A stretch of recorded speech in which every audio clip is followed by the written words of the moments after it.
You Alright, shared it cool. as well. Let's go. All right, we are going live.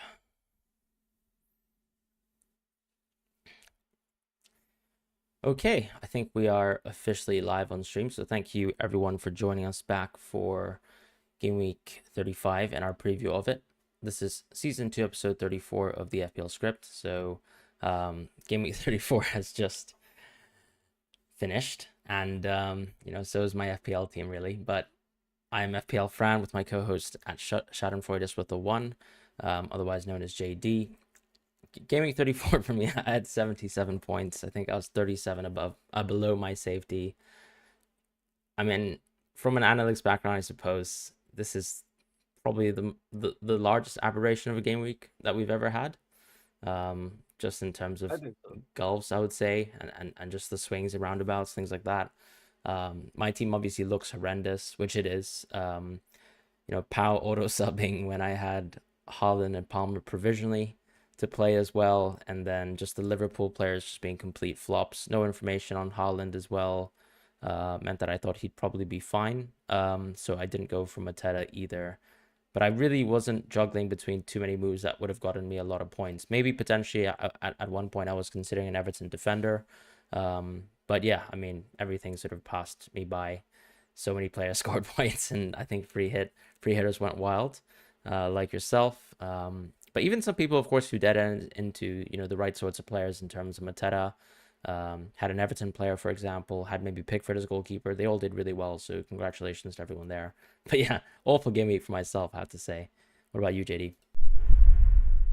Hi everyone. So first of all, I apologize for not streaming at a regular time yesterday. That's my fault. Fran was all set up, and I completely forgot about that we were supposed to stream yesterday. So I'm glad we could get that going today. So again, the free hit was great, and it seems really petty to complain about for not getting points, but man, it's two Everton clean sheets is just I'm so livid about those. But I think that's why people went for it because they had tripled upon Arsenal, Liverpool, and Crystal Palace in other places, so they didn't have anyone else, Hmm. and that's absolutely like they've smashed it because 121 seems to be. So if I look at, let's say, my expectation versus what I got, I think I got plus 11 Yeah, but it still compared feels to low, right, compared to some of your peers, I exactly, suppose. Yeah. exactly. So I survived is what I could say because that felt true, especially when Odegaard got me 20 points and I still managed to uh, have negative variance for the second Arsenal game against Chelsea because of Ben White. And so Ben White and Jordan Pickford and Phil Foden as well. And we both were victims of another Phil Foden haul. So that's great. Every time you don't own him, he just goes hog wild. So that's really bad.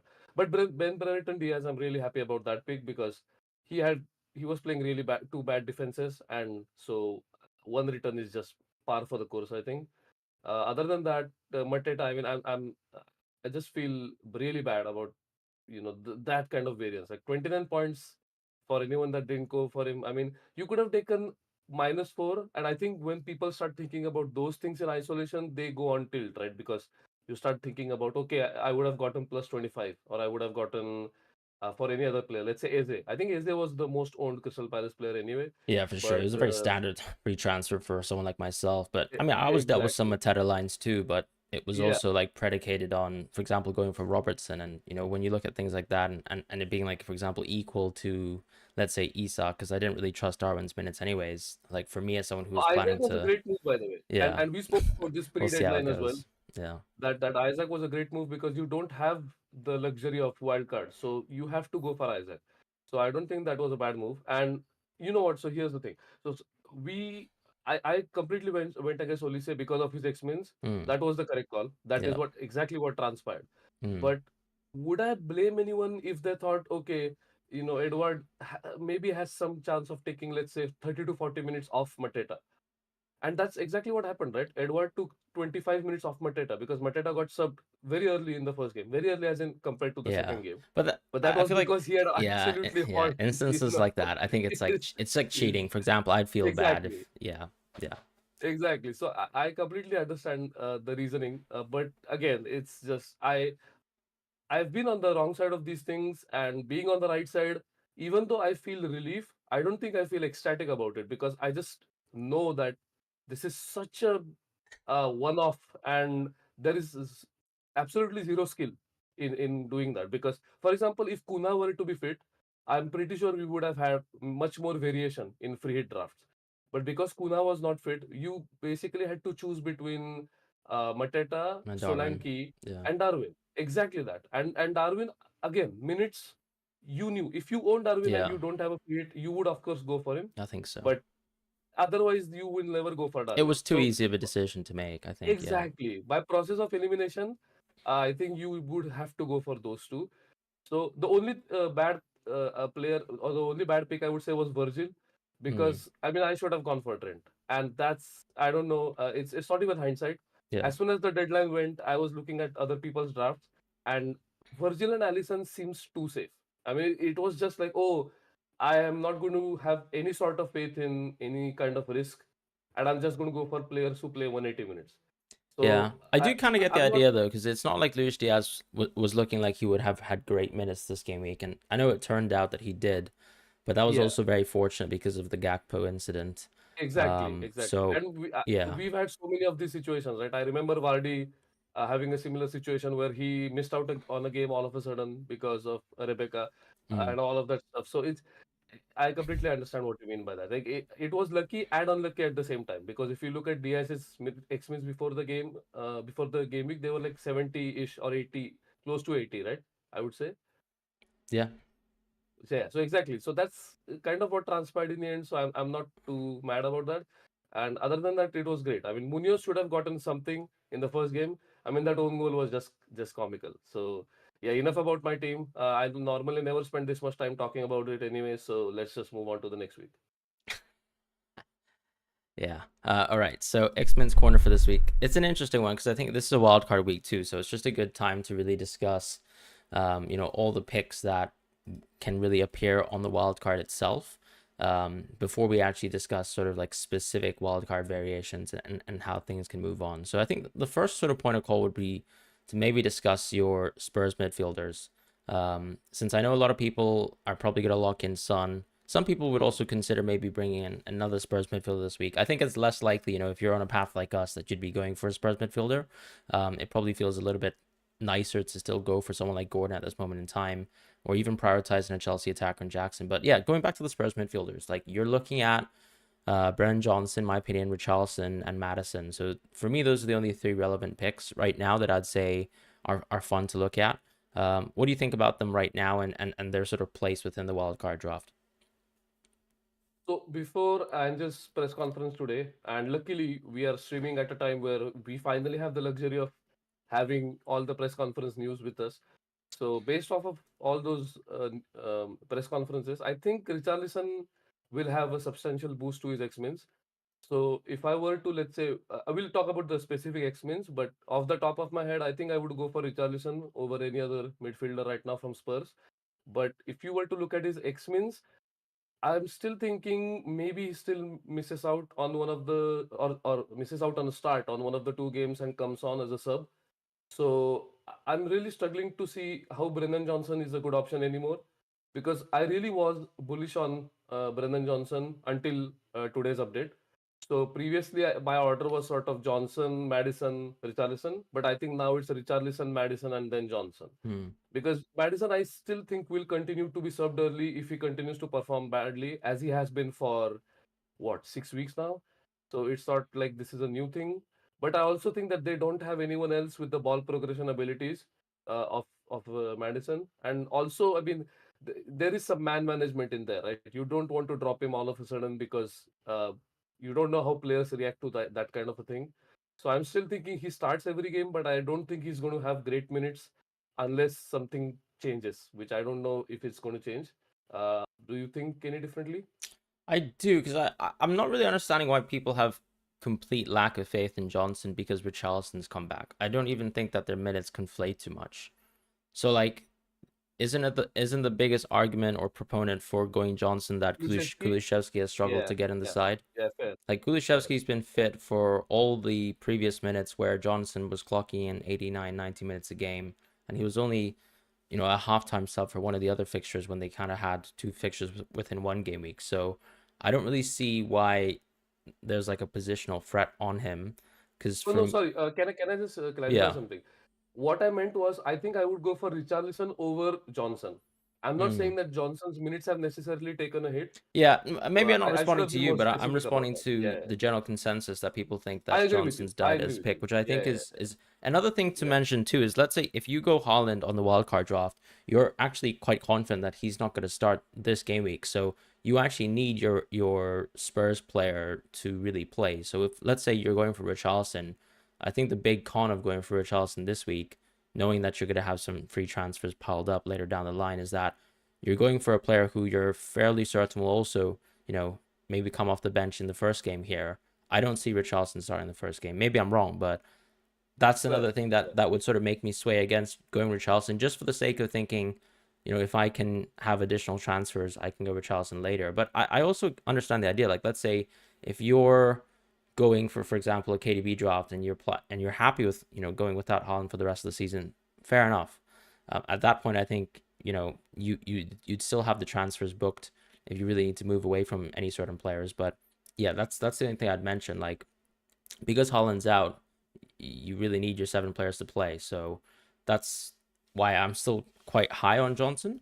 Madison is an interesting one because I think he's just expensive, right? So when people think about Madison, it's also if you want to, for example, let's say leave room for Trippier within a few game weeks time, and Madison, I can see a lot of drafts are actually tight on cash, Hmm. despite not having for example Salah plus Haaland. So because you're going for players like Bruno now, your front line's still pretty expensive. You have a deep bench as well. You even are, for example, holding Arsenal defenders on your bench and going for Ederson, an expensive goalkeeper. It's kind of hard to justify Madison from that point of view. So I find him tough to go for as a pick as well. I think I'm still like very high on Johnson. But as I said, like if you've got room to sort of maybe bench Richarlison this week, then he might be the best pick. I can understand that.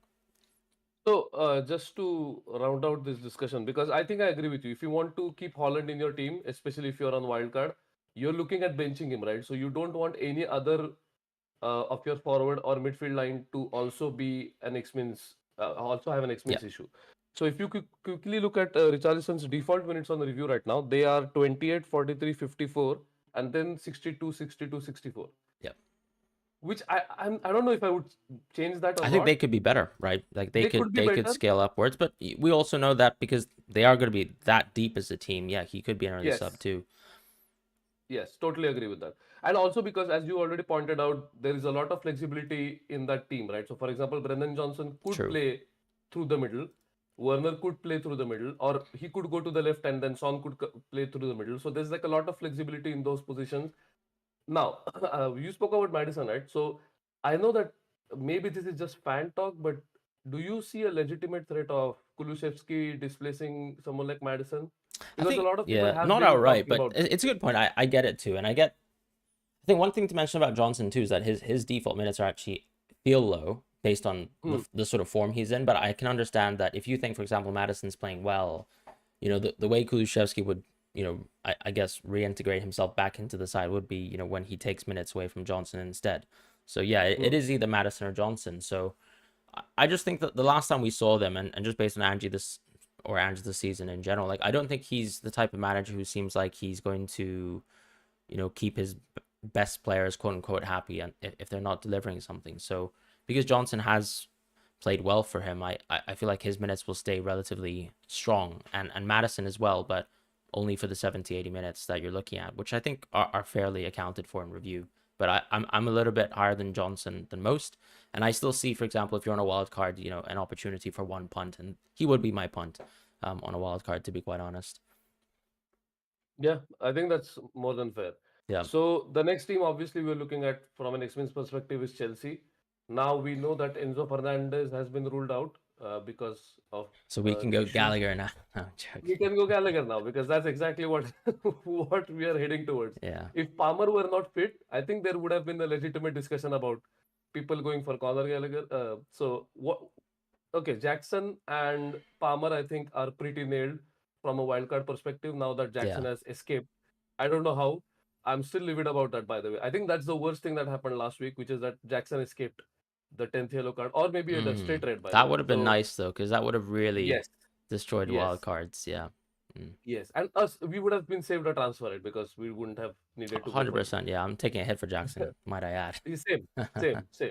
Yeah. So going back to the assets, so let's assume that Jackson and Palmer are fairly nailed, and we don't need to worry about their expense. So if people were to go for a third Chelsea asset, who are we looking at? So for example, from defense, I'm assuming we're looking at someone like Petrovic, Yeah. who, I mean, Sanchez is a threat, but is he really a threat? Is the question. And then from a defense perspective, I think Dizazi is probably the only one that you're realistically looking at. I think So do you Cucurella's have any thoughts? interesting based on the news that Fair. we got today. But it Yes. really does Yes. depend on how bad you think the injuries are, right? So Chilwell, when I saw the Chelsea injury report, I think it goes, Colwell's in partial training, Chilwell's actually, under a rehab program, Gusto's under a rehab program, and James is also in partial training. So yeah, I think one of the odd things about Cuckoo is that you wouldn't say he's first choice on either position, but Mm. he can play both flexibly. So maybe he can get away with this double playing the fixtures. But yeah, I think it's Petrovic still feels probably like the pick that you want to go for. And part of that is because these fixtures are still bad for Chelsea from a point of view of, are they going to keep clean sheets? So going for a goalkeeper is always going to feel nicer than going for Cucurella because you're going to imagine that they're going to concede goals within these games. But Petrovic, for example, when he concedes 5 versus Arsenal, can come out of that game with 2 points. With 2 points, exactly. Yeah, which is just Exactly. but you also expect that from goalkeepers when they face like an insurmountable opposition. Like that's why Fleck can Yes. can like or Kaminsky, like these are sort of players who versus Man City have some of their like best single season Yes. sort of point tallies, and I think that's Yeah. fair. So yeah, I think I'd still lean Petrovic. It's very hard to go for any other player, and the midfielders I generally think it's not even worth discussing because I think Madueke No. is very unflattering and Gallagher even more so. So yeah, Yeah. unfortunately. Absolutely. That I think sums it up. We can look at other teams for double game weeks that we are looking at. So I think Newcastle is interesting, Mm. or maybe it's pretty I straightforward. think it I is think the because you interest. kind of have to make a decision between that defender or Johnson Yes, that is what I or was Gordon. coming to. Sorry, but So yeah, you either need to think of two attack, one defense, or two defense, one attack. I think that's the only decision that you want to make. So let's look at the most interesting decision, I think, from an expense perspective, which is Dubravka. So we still don't know about Pope, right? Because no, there is no update on Nick Pope. no. And knowing Eddie Howe, or maybe not knowing Eddie Howe, to be honest, because he never speaks the truth, I don't know what's going to happen. In all honesty, he could suddenly turn up in one of these games. But as of now, do you think that, for example, people not on wildcard, Dubravka is more than a legitimate option? Not on a wild card. No, not on the wild card, I'm saying. So, I for mean, example, if you want to go for a double keeper or a keeper with a double game week, would you go for someone like Dubravka? I think no, just because I would say like Burn gives me the same guarantees. And going back to the Chelsea sort of Tottenham example, yeah, I'd much rather go for the goalkeepers who have more fixtures but can save shots, and then maximize on the amount of like fixtures I have within my team, and then just go for Burn within one of my defenders because people are already struggling to get 5 defenders anyways. Like if you go Dubravka, first of all, it actually blocks you from really a great team with great doubles in game 37. If let's say Yes. Pope comes back even for one game, and then also yeah, I think because as I said, the defensive position is so dire, you probably are you'd like to actually move into a Burn later down the line, or even leave room for a Trippier, which I think is actually the biggest point. So yeah, I think Dubravka is someone I would just ignore. If you have him already, if, he's a very easy keep, but if you don't own him, I think it's like an unnecessary risk, and you could open yourself up to more upside, as I said, with some other transfers. That makes sense. So from let's say from a defense perspective, you're looking at Burn and Share, right? Because Yeah, we still don't know about yeah, Trippier, and he's too expensive anyway if you want to go in that direction. yeah, arguably. And Livramento is the one that I think some people would like to gamble on, but I just think we've seen a lack of faith, I would say, in his ability. I don't know. Maybe I'm being too harsh, but I think it's just a just positional thing too, isn't it? yeah, Like if yes, Trippier comes exactly. back, then he's gonna have to take left back minutes, and it's tough for Yeah, him to secure them. yeah, yeah. So Emil Kraft, Livramento, Hall, I would put all of them in the same category where it's like, okay, if you want to go for it, fine, but you cannot complain if it goes wrong in terms of benchings. Yeah, Or the even worse, they would come on for let's say 5 minutes. So it's not as if you are going to get auto subs for them. So true. it's really something that you have to think about. So definitely, I would go with Burn 90 minutes average and share as well. Yeah. And from midfield and attack, I think again fairly straightforward, right? So maybe some might want to go for Barnes, but we don't think he's any better than Gordon and Isaac anyway, right? No, I mean his underlying stats are very good. Yes, of course. Small Yeah. sample size, of course, caveat, but I still think his minutes are worse than Gordon. You can see he was an early sub in the previous game as well. So I think, yeah, Gordon has those minutes locked down. What do you think about, just last point on Newcastle? Like, what do you think about Isak's minutes? Like, how do you think they will Yeah, progress? I was And even coming to that. position, I suppose. How do you think his minutes will progress? Yeah, that's a great point. So that was going to be my last question. So Wilson is was on the bench, if I am right, against Yeah, Crystal Palace. came So off it. Yeah, we expect him to at least come off the bench or take some minutes as the forward for Newcastle. If that's the case, I think you know what. Look, we know that Isaac is going to play. If he shifts to the left wing, Gordon will shift to the right wing, and it will work like that. But that, I mean, let's say 70 minutes as striker and 10 minutes as left wing. I think you'll still go for him, right? Because uh, Wilson is coming back from a fairly serious injury for which he had to have surgery, right? If I'm yeah, not wrong. So if that's the case, again, I don't know how quickly his minutes are going to ramp up. And by the time 37 comes around, which is not that far away, I still think his minutes are closer to 80. So I would not decay them beyond, let's say, 78. I mm, think 78 is the most I would go for till 37. For okay. 38, I have no idea because 38 is going to be a wild card as it is. No, you never You know. don't Yeah, know exactly. So till 37, I'm fairly certain about his X minutes. And the other thing is okay. Now, if you want to say that some of his minutes are going to come at left wing and you think most of them are going to come at left wing, then that's a separate discussion. yeah. So, do you think that's the case? So, uh, if Wilson comes in and Isaac moves to the left wing, do you think that's going to have a substantial impact on him? I think it's rather unlikely, but of course, there is, I suppose, the penalty impact, which is going to be really annoying because I still think It is. he's ahead of Isaac. So yeah, I hope obviously that, like, even if you think sort of for the development of like Newcastle as a club as a whole, like I don't see Wilson sort of getting more minutes because going forwards he's probably going to be, he should Phased be, out, right? less important Yeah. for the Yeah. team and just general the squad depth. But Mm. yeah, it's that will eat into Isaac's EV, and Yeah. there might be an argument opened for João Pedro, but in reality, because the double is so good for Newcastle, I don't think you can look back Isaac right now, and I wouldn't be too worried. Obviously, I think you can just feel that the ceiling's got obviously a little bit lower, but 66, I think, which is average on review, feels a touch low still. But yeah, do you want No, to I agree discuss with one last you. thing? On Haaland versus De Bruyne, and or even Sure. Salah on the wild card, like that premium position. So, I think we could probably discuss that in the next segment, which is going to Yeah, be for sure. Wildcard 35. Yep, this is actually a Yeah, wildcard draft that you mentioned is quite popular nowadays within some analytic circles, and noticeably, it doesn't have any City players except for Ederson, which is interesting. which is incomprehensible if someone said that to you 2 weeks ago, right? But this is Mm, what experience has led us to. So I'm just going to quickly read it out for podcast listeners. So it's Petrovic and Ederson in goal, Poro, Share, Burn, Gabriel and Saliba in defense, Palmer, Son, Madison, Salah, Fernandes, Bruno Fernandes in midfield, and Jackson, Isaac, and Joao Pedro in as your forwards. yeah, Now, no Holland, obviously, and that's exactly what we are going to talk about to start with. So Holland versus De Bruyne versus Salah in that sort of one premium position. Now, given what Pepe said, I think it's unlikely he's going to start, and there's a very small probability that he's going to come on as a sub. Because again, I'm taking into factor that game state, which has already happened twice. So Holland was on the bench against Aston Villa, Foden was mm, on the bench against Luton. They yeah, were contingencies that if needed, they would be coming on. but that never happened because obviously City was cruising at that point. So I'm assuming that's going to be the case against Nottingham Forest again.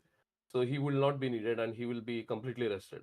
So if that's the case, you have to think to yourself, is it worth booking in a transfer for someone like Holland? Because I'm assuming most people will not make a transfer in 36, for example, those that are wildcarding in 35. So you will be having two free transfers in 37. Now, you can even switch from someone like De Bruyne or Salah to Holland and then reinvest that cash into your mid or sorry, at the readjust that cash in your midfield position. So again, I'm not wildcarding, so maybe my approach to this is very cold and logical because I don't have to face the consequences of going without Holland.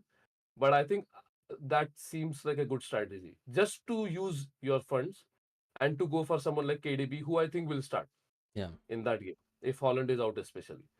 And if you think KDB's minutes are good, he is legitimately a great option because once again, the defense X-Men have been completely muddied by everyone being fit.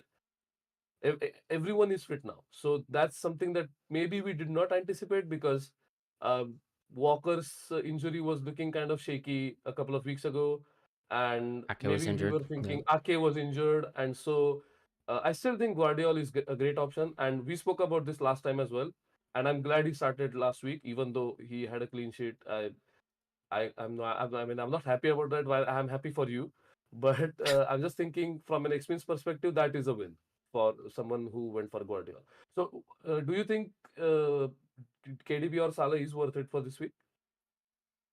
Um, I think a lot of the value tied to Salah's game week 36 captaincy, right, versus Spurs. Um, Yes. and so I think if you're generally less confident about Salah as a player and his minutes, I think you have to go KDB. But yeah, like I think it's tough for me to sell myself Salah. Like I Mm, think a lot of people are actually looking at Salah as a transfer out, even from our perspectives this week as non-wild carders. And yes. I think it's justifiable because yes, of course, Salah is more than capable of playing 95 minutes, every other day. But like the reality is, if let's say Jota comes back in 2 3 weeks time, maybe he doesn't impinge on Salah's minutes in the next fixture, which is actually probably nice for the captaincy. But Mm, I still think when you compare, for example, KDB's minutes and he competes as a very good sort of captaincy option, giving 36 as well, it sort of just makes me think I could just go KDB and maybe I can be a little bit more cautious about Salah's minutes because we've seen, for example, early benchings. So Sheffield United a good example of that, mm, and we've mm. seen like just flat out benchings. So I think Salah is 88 minutes on review as default. I think that's maybe a touch high. Maybe I'm wrong there, but I it's hard to believe that that's really going to be the case towards the end of the season. So I think I'd side with KDB and take my chances really with someone who hopefully would have good minutes. And I think it goes back down to as well, when you look at KDB, of course, there's going to be instances where he gets subbed off a little bit earlier, like for example he did with Foden when they were playing versus Brighton. But those kind of substitutions I think shouldn't factor too much into your decision making either, because that's when you've completely demolished the game, and more than likely Yeah. you've gotten a return, and we like to say that at times. Yeah. Obviously Yeah. Salah, he's going to give you the full X-Men sort of confidence sometimes, but we're no longer at the stage, I think, in terms of this Liverpool team where Salah has to stay on for 95 minutes for Liverpool to win a game. Like you can see that if Liverpool is struggling, like he can still be taken off, which is exactly the case right now with some fixtures. And so yeah, I think Salah's tough, but I can understand why people want to go for Salah. And as I said, the game week 36 captaincy is probably the biggest driving point. Not to mention as well game week 38. Like you have to think that Klopp's last game ever, Salah will probably play and start. So if that's something that's within your mind, I think it's very probable that you can see Salah as a pick. But at the same time, you're probably not going to hold Salah for game week 38, I suppose, even on Exactly. even on No. this wild card drops, because you're just looking at him as a placeholder for Holland potentially. Yes. I'm not quite sure. Yes. Yeah, You are exactly right. So the two transfers that the review suggests in game week 37, one mm, of them is Salah out, and of course Holland in. yeah, Because you have to use that the funds that you don't have enough funds to go for Salah and Holland, which yeah, and everyone else because Isaac is not cheap and Madison and Son are not cheap, so it just adds up, and also double Arsenal defense. So that's a very interesting thing, right? Because if you were to ask me a couple of weeks ago, I would never have guessed that anyone on Wildcard 35 would have a single Arsenal player. Maybe just one. Let's go with someone like Gabriel Okay. because his goal threat. But now I'm seeing so many drafts with two defenders, and I'm assuming this is because in the non-double game weeks they have the They're best amazing. fixtures. Yeah. Mm-hmm. So That's that true. that seems to be leading us there. And I suppose when you were solving it before, or let's say a couple of weeks ago, the decay was high enough that those fixtures didn't matter at that time. So now that we are closer to these game weeks where the Arsenal clean sheet is or the Arsenal defense is going to be OP again compared to most other defenses, maybe that's why they are cropping up again. But that's interesting just because you will be bench boosting with Saliba and Gabriel at Old Trafford, and I'm even though I own Gabriel, I really will be hoping for a couple of United goals, which seems likely. I mean, Arsenal will probably outscore us, but um, let's hope someone scores Yeah. for us. I mean, to be honest, I still feel that this draft is very niche. If I'm being honest, like the drafts that I'm still seeing online are a little bit closer to what I have, but maybe it has Gordon instead. So this is another draft that I have. I kind of Let's go. created this Yeah. in the morning. So it has Gabriel, Maguire, Burns, Shar, Porro. So still actually the theme of double Newcastle Mm. defense. And part of this, of course, it goes back down to that discussion of if you believe that you can get your Spurs midfielder within the team, it does sort of justify going triple Newcastle defense, or sorry, not triple Newcastle defense, but Isaac and a double Newcastle defense instead. And then, Jackson, Holland, Isak front lines here. And I think what's nice about this is that once again, you can just bench Holland. And I think you'd feel quite happy just owning Foden for this game week. I see a lot more Foden within drafts that I'm seeing. Probably what would make this a little bit more of a vanilla draft and more template, I suppose, is dropping Shar or Burn here, depending on, of course, how much funds you've got, and then actually just going for Anthony Gordon, which I've seen also a lot. So I think the true meta draft is like Foden, Palmer, Fernandes, Gordon, Son. I think that's the Yeah. midfield that I've seen Yeah. the most, and then obviously this front line is pretty meta as well. As I said, if you want to go KDB, I think you just simply just drop Johnson. You just go KDB and João Pedro, but it actually does make your team a little bit worse in terms of the amount of doublers you have. So I think part of it is because people just don't have confidence within Spurs in general. And of course, because people like leaving room for Richarlison, you'd probably want to do that without necessarily making your team a little bit too rigid. Because of course, if for example you went for the Gordon variation of the draft, it's actually kind of hard to even transfer out any of your midfielders on Game 37. You'd probably think that that's perfect. And I suppose you might also block yourself from Trippier. So I guess the flip side is that this draft is very rigid. The other draft that you showed Yes. is Yeah. is actually booking quite a few transfers in advance, I feel. But it depends as well. Like if you're just confident Salah, as I said, I think you you can even carry him to Game 38, and you might even be able to ignore Holland and go for some other picks for Man City, because it's not like he's absolutely essential, I would say. And we really have to monitor his fitness because it might still be poor. But on the Arsenal defense, I think, yeah, it comes down to whether you believe in let's say someone like Maguire, of course, who has a double, not a great double. But I can see that spot being an Arsenal defender. At the same time, I can also see people going for a Branthwaite, who has Sheffield United at home, giving 37, or just Mm. if you're someone who is a little bit left field in terms of the picks that you're going for, like to go for Ryan Aït-Nouri as well. Because if you want to go for a single game weeker who has a really good fixture and giving 35, you've got Ryan Aït-Nouri. Now, of course, if you go double Newcastle defense and Pedro Porro, I guess the value of Ryan Aït-Nouri is a complete dud. Yeah. But he, of course, has Crystal Palace at home and giving 37. So something to think about if you're, let's say, within the Gordon territory of the draft and you wanted a little bit of spice from that direction. I still think that there's a lot of things that are 50-50s in my opinion. Mm. And in terms of edges from adjusting minutes, I think, yeah, at the end of the day, the goalkeepers feel a little bit locked, because if I go back quickly towards your draft, you've also gone Ederson and Petrovic. I think a lot of people Yeah. have landed here ultimately. Just seeing the rotation with Verbruggen once again. Vicario probably a little bit too expensive for some managers, and also some people still want to go, your Porro Son plus leave room for Richarlison. I understand that as well. So yeah, I think the draft is sort of like there are some spots that are definitely locked in for most managers. But I that think that the Vicario pick died as soon as Porro was was announced to be back. fit. Maybe, yeah.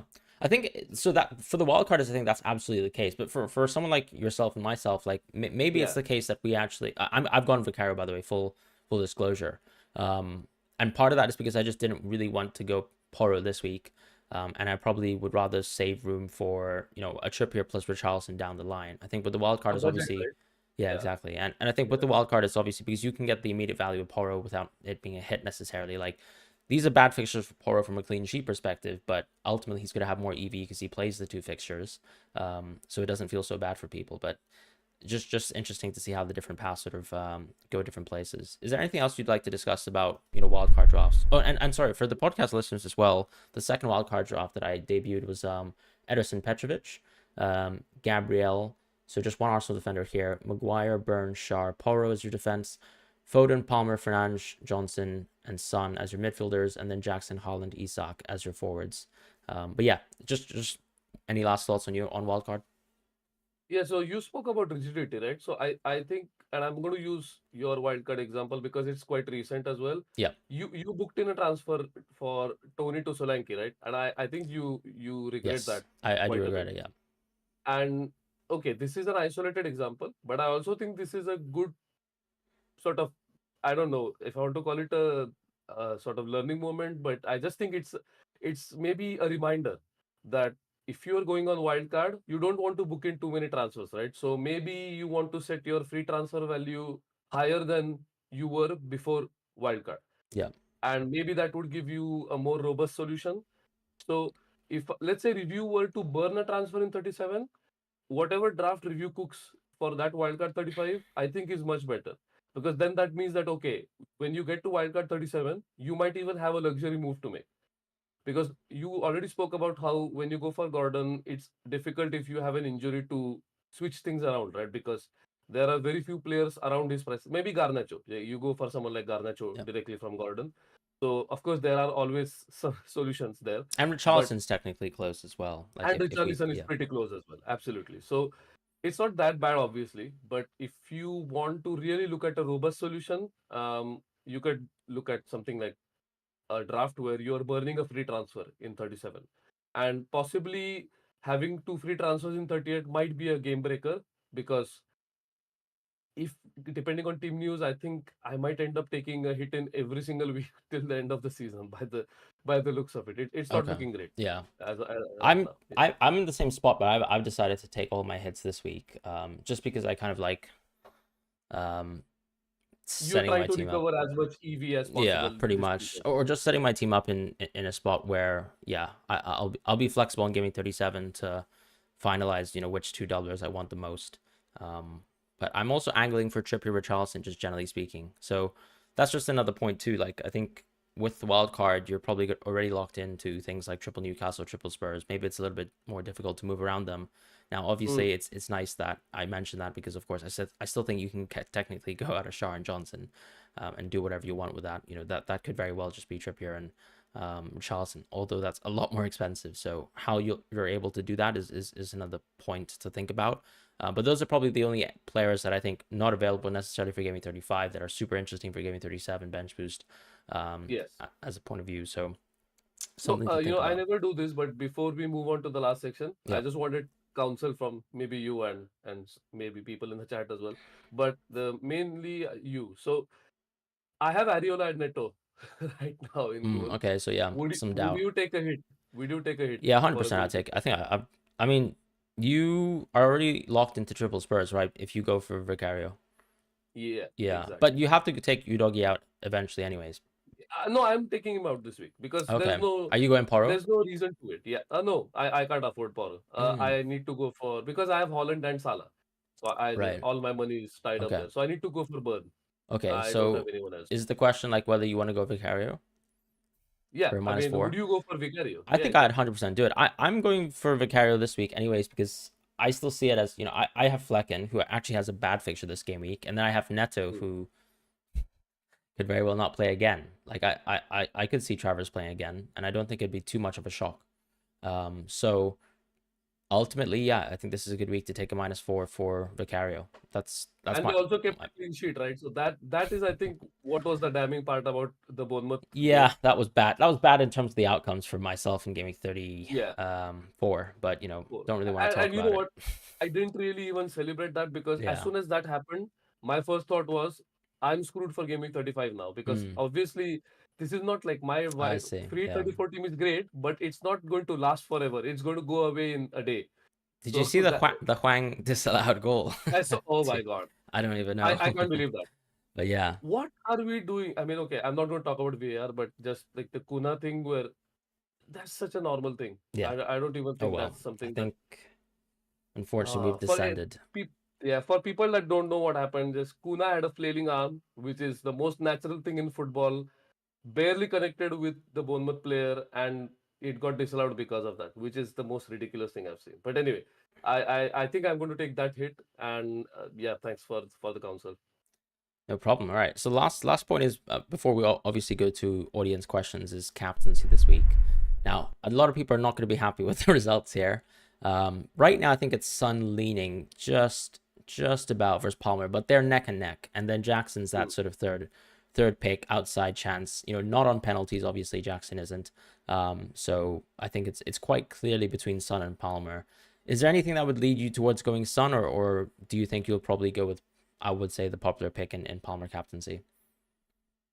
So if Pochettino had been not so forthcoming in his Yes. press Yeah. conference, I would go for Son, 100%. But because he has been, I think Palmer. Yeah. It And is part of the fact that Son's playing Arsenal, I suppose. 100%. Yeah. Before you asked me that question, I was running those fixtures through my head. And as soon as I see Arsenal defense or any of my attackers playing Arsenal defense, Yeah. I just immediately swerve away from Additional that pick. tax applied. Absolutely. And Palmer is just clear, even though the fixtures are so bad. I They're mean, so bad, but they're still so much better than very Spurs, in my opinion. absolutely, Yeah. absolutely. I mean, Arsenal, just having Arsenal is good enough for me to go for the other pick, and Palmer is definitely that pick, and no one is going to take penalties away from him now, and we will definitely be there. I think. Yeah, because when I look at it, the home game is so much better for Chelsea. Yes, it is. Between, let's say, Chelsea and Spurs. So it's like, yeah, I'm very comfortable going Palmer captaincy. Yeah, And we'll see what happens, but I think it feels safe. So maybe let's just quickly head on to audience questions before we close out this episode. absolutely. So thank you everyone for joining us, by the way, because it's a weird timing for stream. I Absolutely think weird time. Friday Yeah. afternoon, but we appreciate you being here. So Adam 702 says hi. Yo, yes, hi to Adam. Manas says great content, guys. Huge fan. Thanks, Thank you. Manas.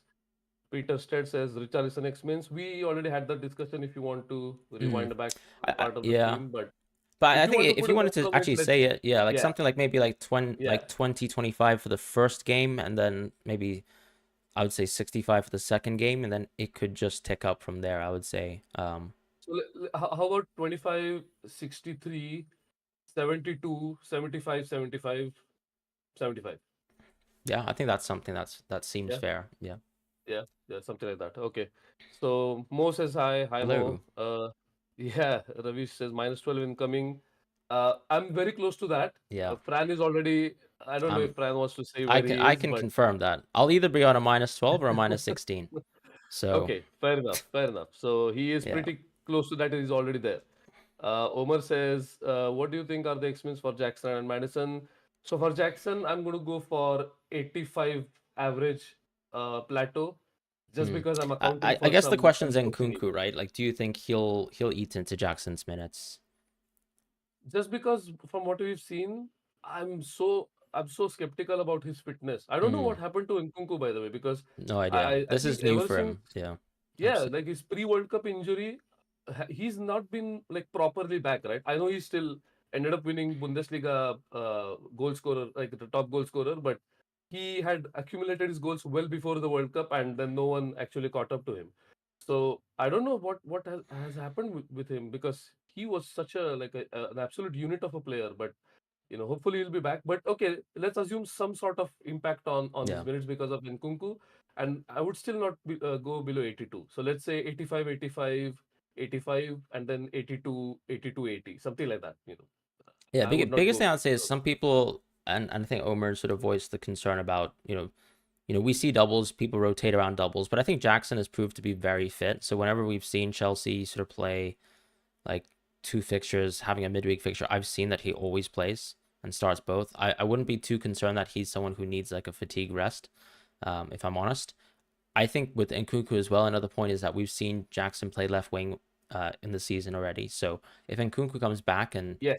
Chelsea Yes. play, because also another thing to point is that Enzo's gone. So really the midfield two is just going to be Gallagher and Caicedo. So Palmer is probably locked in a 10 spot. So there's actually Yeah. technically an additional attacking position that can be freed up for a Chelsea attacker. I don't think Jackson's minutes are really going to suffer too much. So I think I agree. Jackson's minutes are very safe.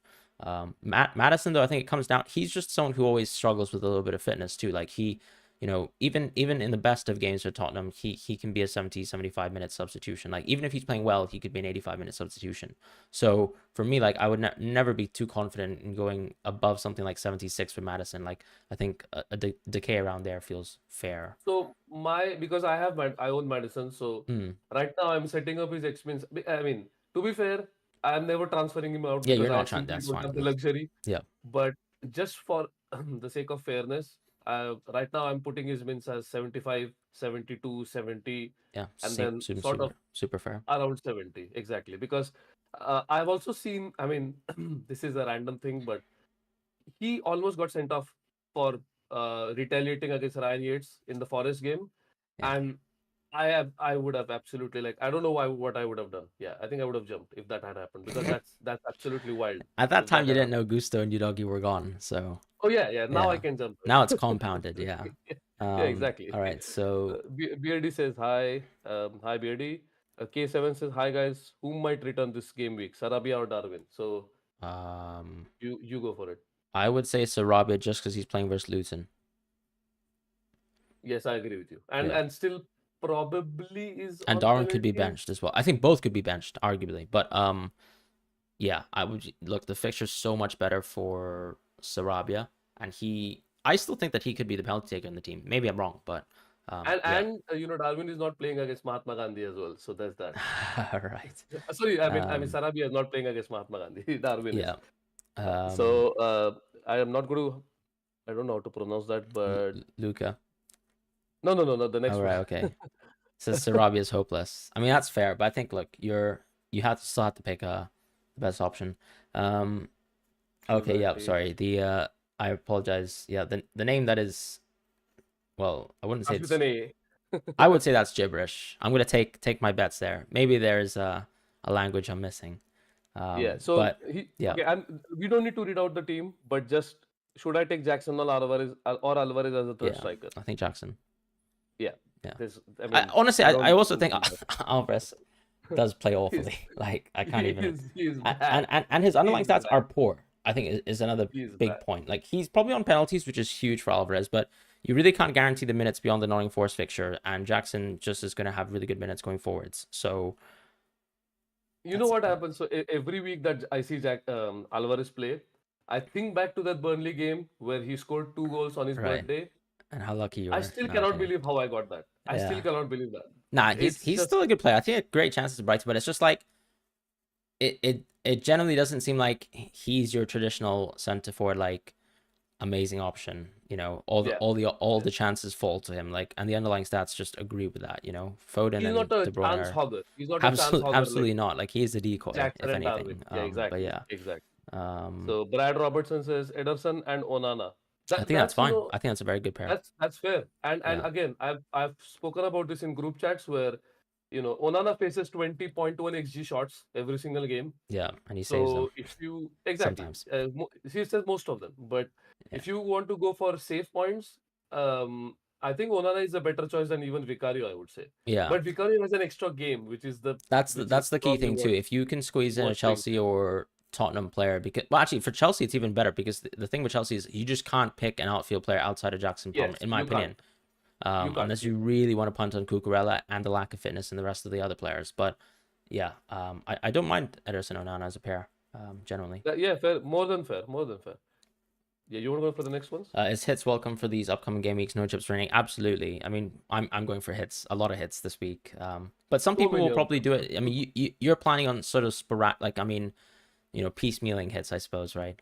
Um, So I'm let's say this. So I think the total number of hits both of us will be taking till the end of the season is going to be the same. okay, Let's we'll just go see. with We'll that. see. Let's just go We'll with that. see. We'll see. I definitely have to get rid of Flecken as well. Potentially get rid of Flecken. We'll see as well. Oh, Um, I would advise against it. I on think Gaming because I'm 37. using, yeah, Okay. because I'm bench boosting with Region. So Oh, okay, okay. So we're just gonna line up there. yeah, line up Okay, there. I Yeah. see.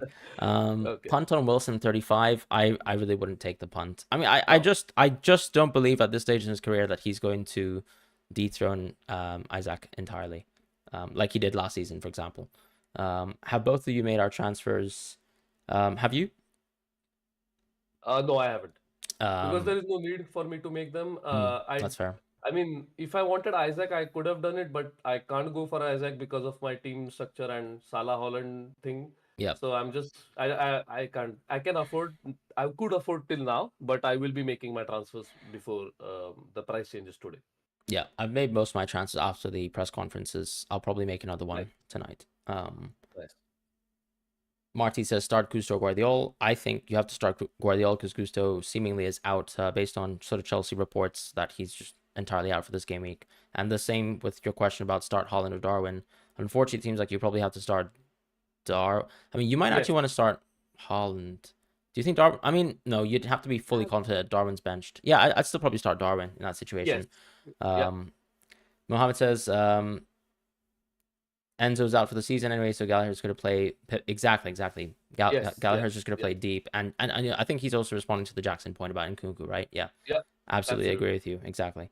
KDB or Bruno on wild card. I would actually go for KDB. Who would you go for? Yeah. I think no, but I I think mean, Bruno. Bruno still feels safer. He's on penalties as well. You see the jersey I'm wearing, right? I Yeah, will I'm just just joking. go for Bruno.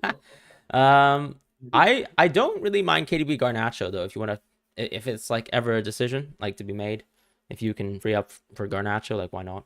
Um, KDB or Bruno, let's forget about FPL. I would go for Bruno anyway. But that's because fair. KDB is not available. So Okay, fair. you need players who are available, right? So yeah. Oh, I see. Okay. Any news on Holland? Not beyond what Pep said. I think we just assume that he won't start for Nottingham Forest, and that's pretty much it. Yeah. Just because he hasn't been in training apparently, as far as I can see, at least. Lewis Robson says Garnacho and Salah to Bruno and Gordon for a -4. Yes. But Garnacho, I I mean, would say no. I would say yeah, no. you own him, right? Yeah, exactly. I think Garnacho's so good because Ah, Rashford's out. Garnacho just feels like he's locked for this week. He has the same fixture as Bruno. He's not on penalties, but you've got the penalties in Salah, and I think Salah has a great fixture as well. For example, I needed to go, Son from Salah, so for me that's why Salah had to go because I had to pick between Salah and Saka, and I think going forwards I kind of like the punt of keeping Saka within my team, and they're just kind of having stronger midfielders. But in this situation, you're going out of Garnacho, doesn't feel so good in my opinion. Like mm. the other player that I had to go out of this week would have been Luis Diaz or Eze. Much worse picks and much more inferior picks compared to Garnacho. So that's why I've justified those hits to myself. I know Gordon has a great game. He has the best game out of all the players there.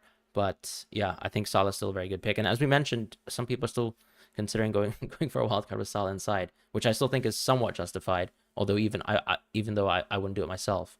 So yeah, that's where I'd land on that. If Rashford was fully fit, maybe I'd say yes, but I wouldn't take that hit. Yeah, totally with you on that. So those are the questions we had for this week. Mm-hmm. So thank you everyone for joining us once again. If you love the content, subscribe to the channel and help us grow. I think we've had a fair amount of growth this Yeah, season, a lot of and support. So thank you guys so much. we are really grateful for that. We want to put in more efforts for you guys and produce better content, and hopefully we will continue to do that next season, and hopefully we can end up with a good rank this season because ultimately that is a good sort You of you selling you point. will, but I won't. So yeah, No, no, no, no, no, no. I'm I being think serious. both I'm of being us. serious now. No, But no, no, yeah, no. But Fran has had a great season, so especially from a data ranks perspective, he has absolutely smashed it.